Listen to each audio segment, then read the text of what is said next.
abantu awayesithi umongameli wayelapha abantu abanomoya wesininzi anjibandekhatha abantu abanamo spirit babawonane boma okwesine babawonane boma ilapha eligisa bekuchiwa elesendris ejiwandoba abantu ukita inkonzo kathixo iphele babawonane boma udine ngoku lombhali into eyenzekayo uziswa uYesu Kristu okwesibini phambi koPilato abuze uPilato ubabingeleli nabaFarisi ukuba zitshozini na elibheka kulomntu bakaze isitsholo besithathu kodwa agxile kuso sinye esokokuba ingaba inene unguye ukumkani wamaJuda. Nkosi yami. Kuyadaleka ngokulombuzo koPilato wathi ngimenze nina uYesu kuba kaloku uPilato ebethe akabona ityala uYesu ebethe akabona ityala uYesu ngoku uyabuza ukuba kubuzwa unguye na ukumkani wamaJuda. Impendulo kaYesu nawe utsho kuzawuje ilizwi loqondiso ilizwi lemvuyiso ngoba zawuthetha uYesu ziyajikizile zawuthetha uYesu kodwa ubekho lengcono ifela kwababantu bantu bangaba uke wamkhulula lo mntu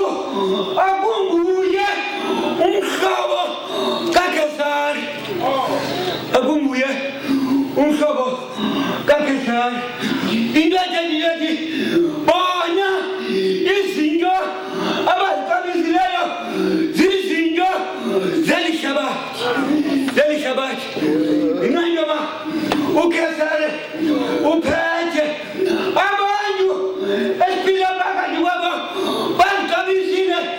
izinto zelishabathi kanti into zelishabathi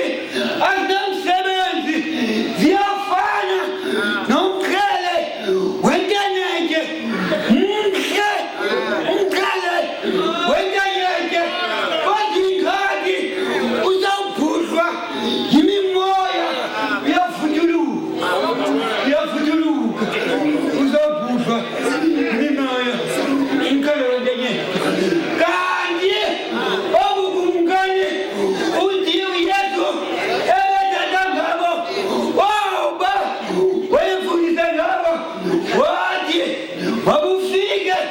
ubukumkani bakho obukumkani wawuba wakawabhatha uYesu Kristu oPetrosi ingaba nifuna ukumka kum nani na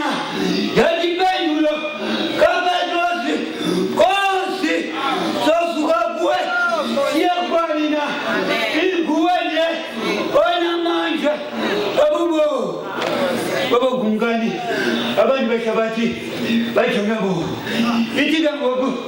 incwadi ephefumleleyo wangeke ngoku uPilato angathi into mayenziwe makabethwe uYesu Kristu ethi ngofamba yena bazawuthi besambetha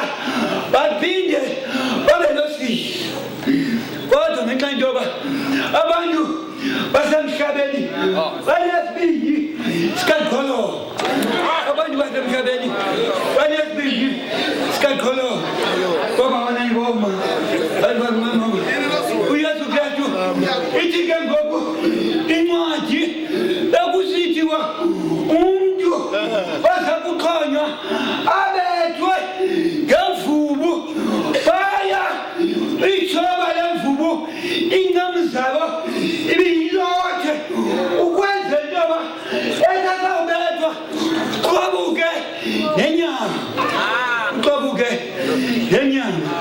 ngimenze ntoni uYesu Kristu umuntu okuthiwa uYesu Kristu ixesha limkile sendishwangathela uthi qatha kuPilato umyalezo osuka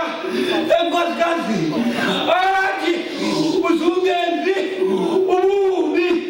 kulo muntu ngenxa yoba ululungisa ngivile ephupheni ukuba zikhulu izinto ezithethwa ngayo kanti ngalo lonke elo xesha umfazi ebezama ukuthi kuyo nali isango angena ngalo amalungisa nabubomi nabuyolo uthabathe obasezulwini ebesitsho emsindisa into nayo uPilato walibala noba yavalwa uqala usavalwa uqango yezizulu yezimvula yawuzalisa umhlaba kanti bekushiyiwe kodwa ngena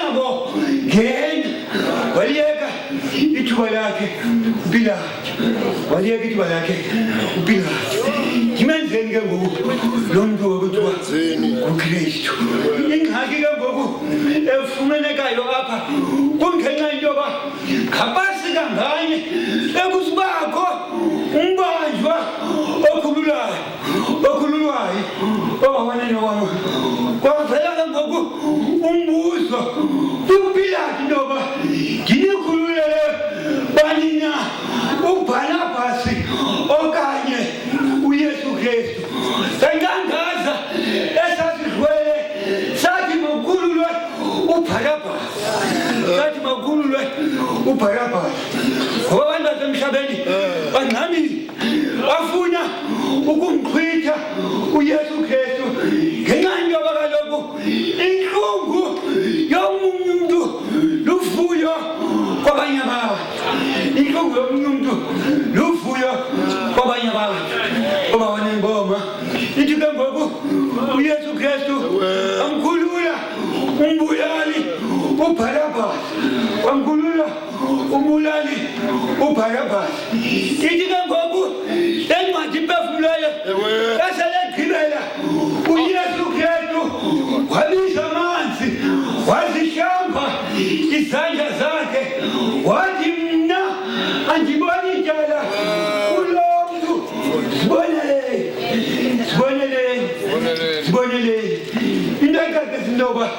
uPilato ke yena ke uncamile kodwa rhamenta sekhaya sekunjalo selimlahlile ityala uYesu useyinkosi kunjalo nje uselithemba labantu abaphelelwe lithemba uselithemba labalimi uselithemba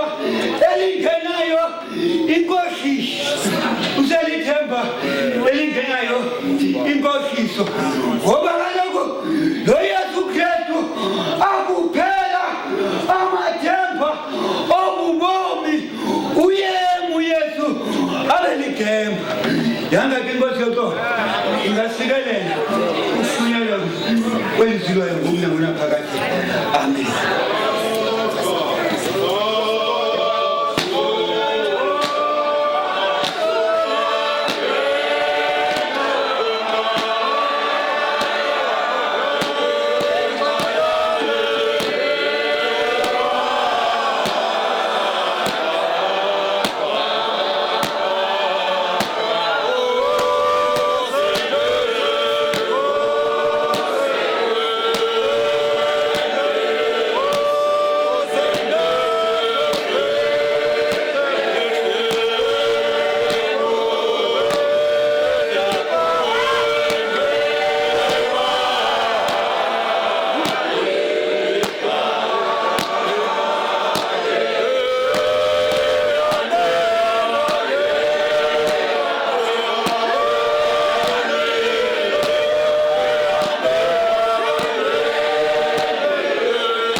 sidala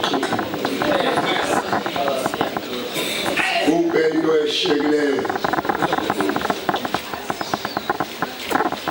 uzawuphuma uYesu awuthatha umnqamlezo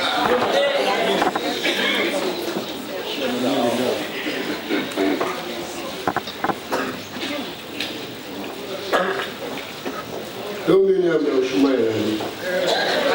mina ngifuna uba ngiqaphele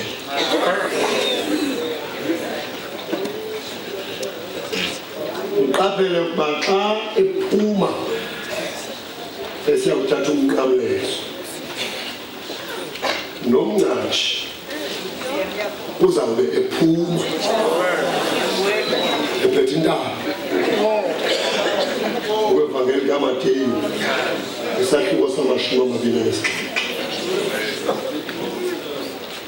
xa uYesu ephuma eyokuthatha umnqamlezo nomncashi uzawube ephuma. Yesu uthe kuyo Petros ucinga uba wena uyawuncamela wena umphefumlo wam yathi uthi ewe wathi wena Petros inkukhu ingekakhali yoba uyikhanyele kathathu. Eyesibini yile emnqatshe ngolwango olungcwele